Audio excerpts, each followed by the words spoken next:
Up next on Eco Company, a teen building his own house, a mini house. That is my tiny house, or mini house. It's what I'm gonna live in, hopefully, for a long time. This teen's mission to build his own house and live small. plus kids looking for duck eggs hidden in the field. There's a row of people just like holding on to a rope, shaking it. They're scaring up the hens to find their eggs and save them from destruction. It feels really good because you know you're saving some duck's lives. It's duck egg rescue before the mowers cut the crop. Then meet the Eggman. Those rescued eggs go here to this guy. This is the hatcher, and there should be some hatching in there now. From eggs to ducklings to back in the wild, we'll show what happens to those rescued eggs. All that and more on Eco Company. Starting right now.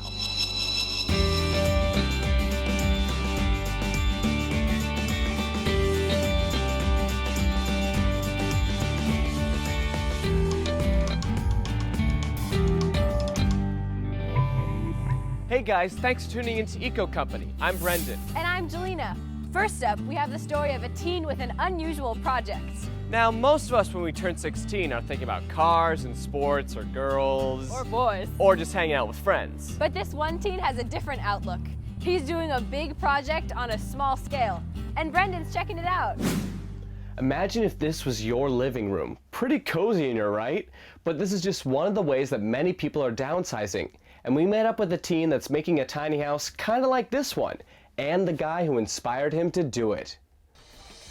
It's summertime for Austin Haid, but that's no time to rest for this 16-year-old from Santa Rosa, California. He's building his own house. That is, he's building his own mini house. That is my tiny house, or mini house that I like to call. It's 130 square feet, and it's what I'm gonna live in, hopefully, for a long time. When he's not in school, playing sports, or working, you'll find him here in his backyard, looking over plans with his dad and building away. I've had help from others, but a lot of it has been done by me because it's just something I want to accomplish. It's like one of my goals and stuff, and so I like to do it by myself. That even means earning the money to do it. We have not given him any money for this project.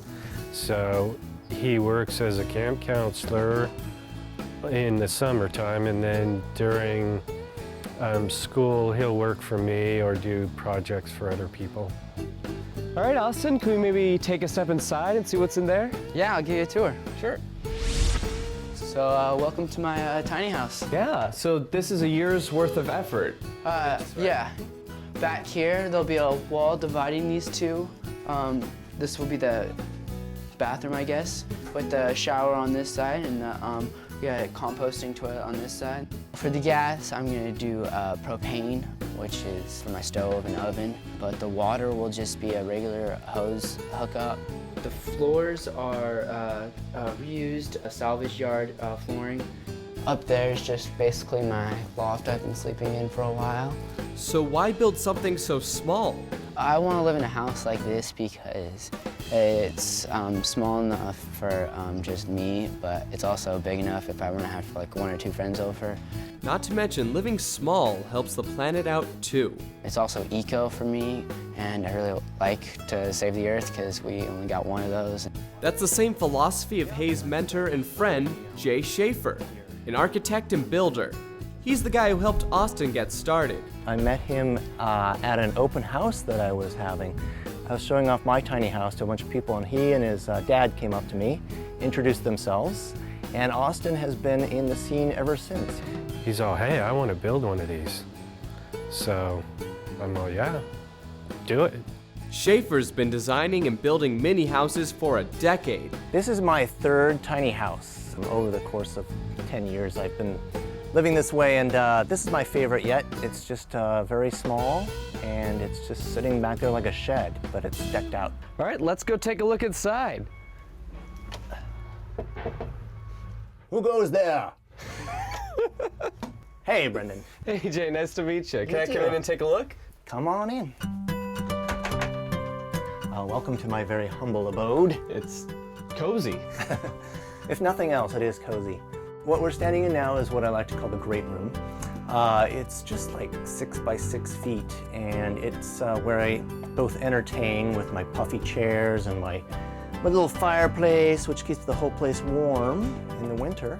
And then I also do my work in here, the desk, which is on the back wall. It's one of the main reasons why I did downsize is because I was tired of spewing more greenhouse gases into the atmosphere than I really needed to, and tired of consuming more resources than I really had to as well. This is the kitchen. The kitchen is very small, as you can see. I do have a sink and a refrigerator, and I even have a little stovetop here that hangs on the wall. This room over here is the smallest full bath that I'm aware of in the world. The way I pull it off is just by combining the sink and the bathtub and the shower all into one thing, and then the toilet sits on the other side. So what's the entire square footage of this tiny house? Let's see, this one's 120 square feet, so it's about the same size as Austin's. Back at Austin's house, it's time to get to work. All right, so Austin, what's the project of the day? We got insulation right now, just some styrofoam, basic insulation, and we're gonna just put it right there, hopefully, and just, since it's a styrofoam, you don't have to, you can just push it in. So should we cut some more? Yeah, you wanna give me a hand? Sure. All right, cool. It takes some muscle to get through the styrofoam. Yeah. Once more. Yeah. With feeling. Follow through.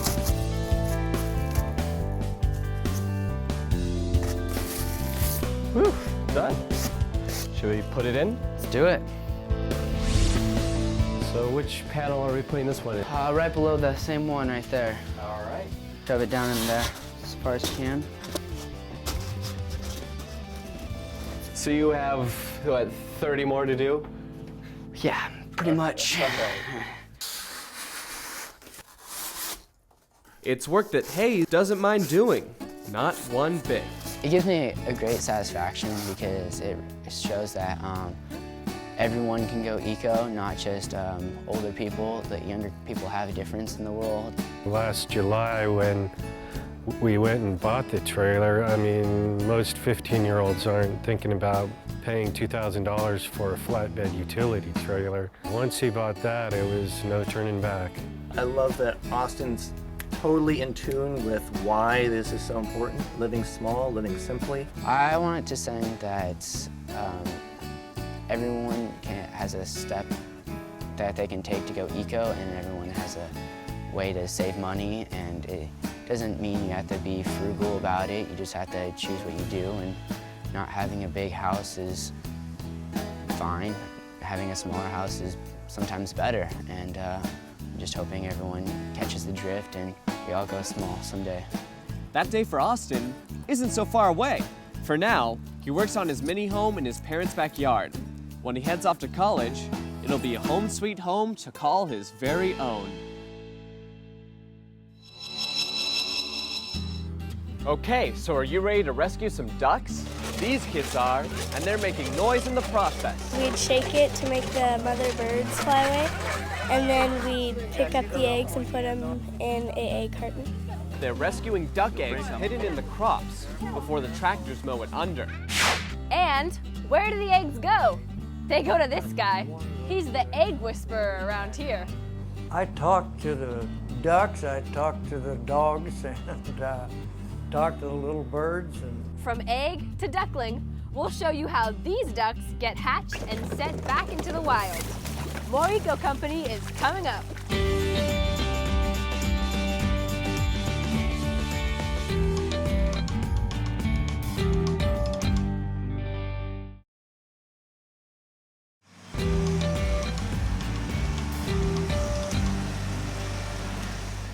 Hey guys, welcome back to Eco Company. Now, as you might imagine, farms attract a lot of wildlife, birds in particular. In Northern California, there are a lot of ducks, and they use cover crops as their nesting places. And that can have disastrous results when farmers need to till the fields. We found one farm that makes a tradition out of rescuing the eggs before that happens. They call it Egg Aid.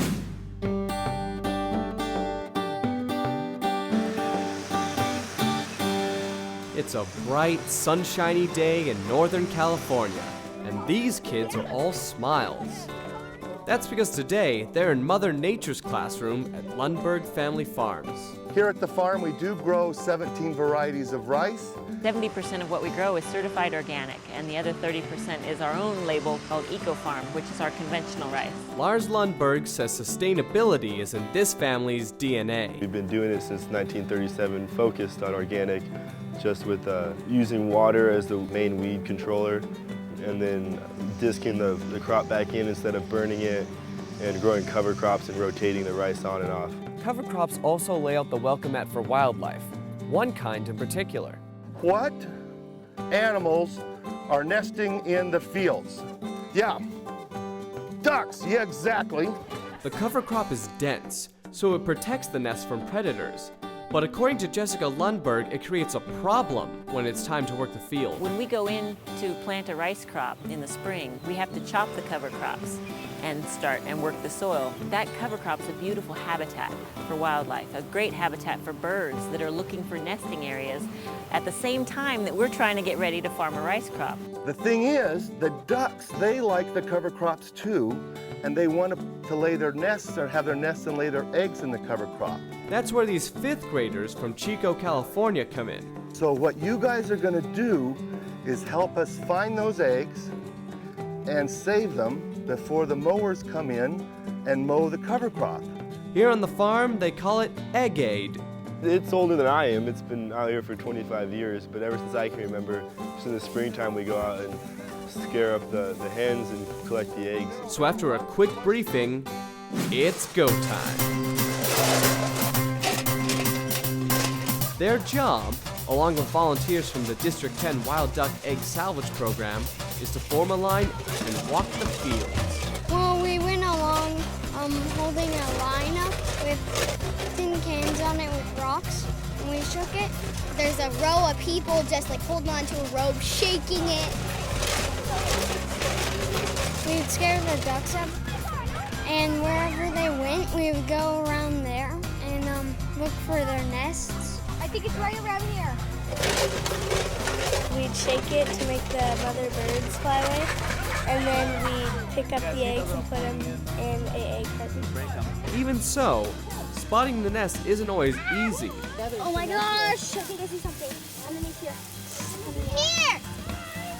There's one over there too! We would all race over there to where we saw the bird go up. It's warm. Have you done one? It's warm. Are they? They'd find a nest and they'd pick up the egg and they'd say it's warm.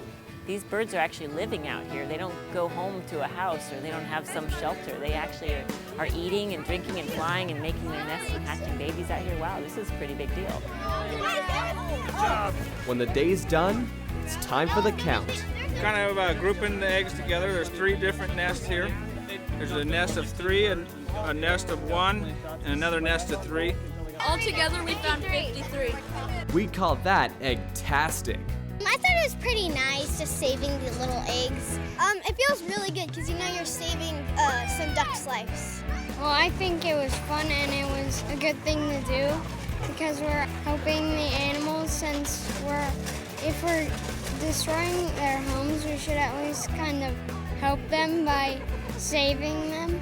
It saves the eggs so they don't get cracked and stuff, and so we don't have an endangered species. I think each one of us wants to do the best we can. You can really make a difference. That, for me as a kid, was kind of a fun message growing up. It's a message these kids are learning too, one egg at a time. Cool. That's awesome. Now that the field is all in the clear, the mowers can get started. But what's next for all those eggs? Coming up, into the incubator they go, and we'll go behind the scenes. Plus, looks like we're in time to see some hatching. Then it's off into the wild. More Eco Company is next.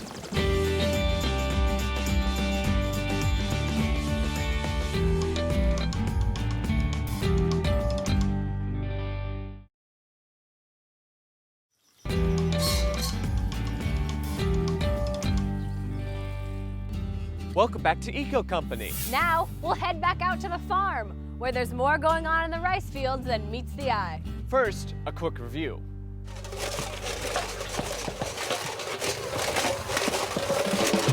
far from a quiet day at Lundberg Family Farms. There's a group of 5th graders out here creating quite a racket.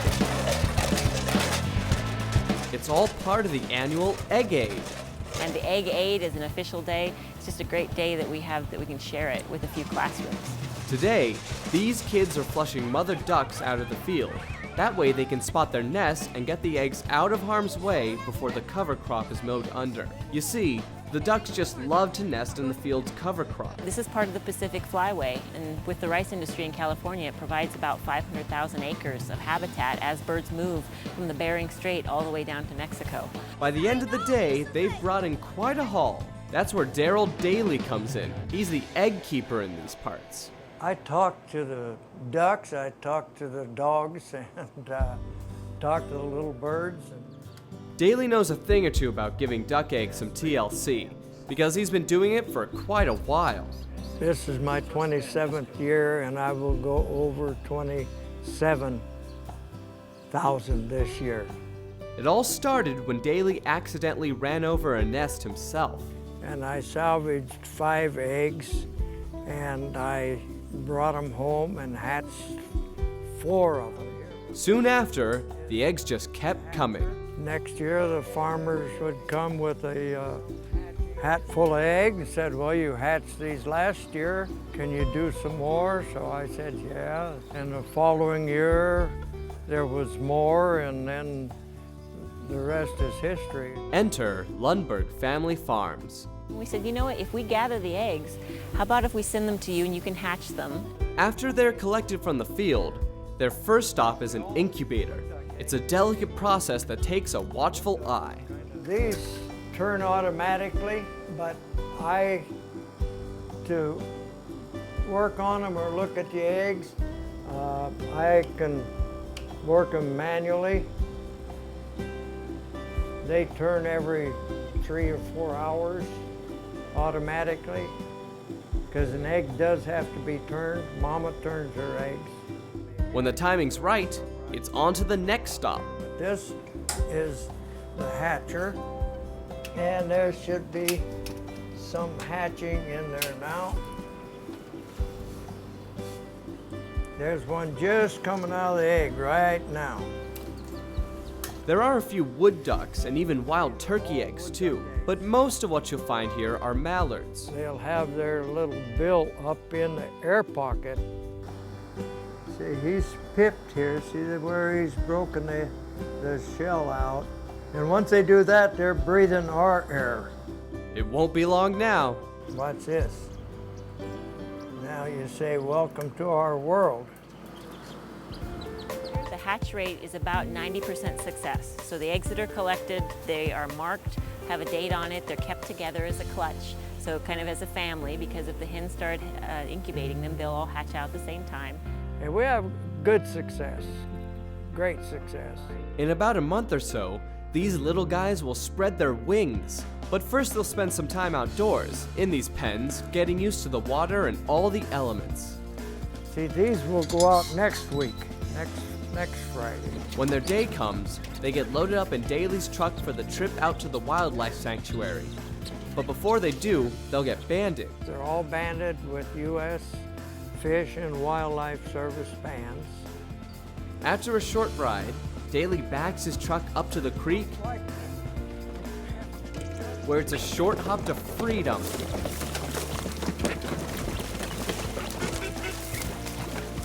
And they quickly disappear into the brush. And we know from band returns that the birds are integrating into wild populations, and that's exciting.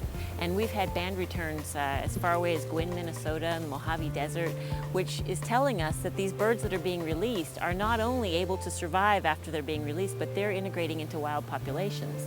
So that's a real success story. And as far as Daly goes, he has no plans to stop anytime soon.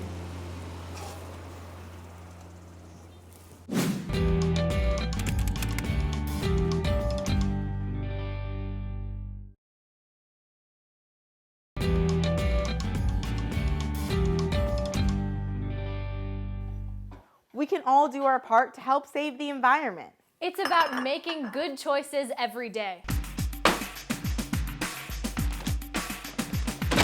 From the food you eat, to the clothes you wear, to the toothpaste or makeup you use. For every choice, there's a greener alternative. look for products that use the least amount of packaging, or packaging that you can reuse or recycle. And buy local. Look for products made or grown near to where you live. Stay away from disposable products. They take a toll on the environment twice. When they are made and when you throw them in the trash. And then you have to buy more. So, make the right choices. And think green. Be eco-wise and be a part of the solution. That's a wrap for this week on Eco Company. Thanks for tuning in. For more on these stories or info about the show, visit eco-company.tv. And check us out on Facebook. We'll see you next time On Eco Company.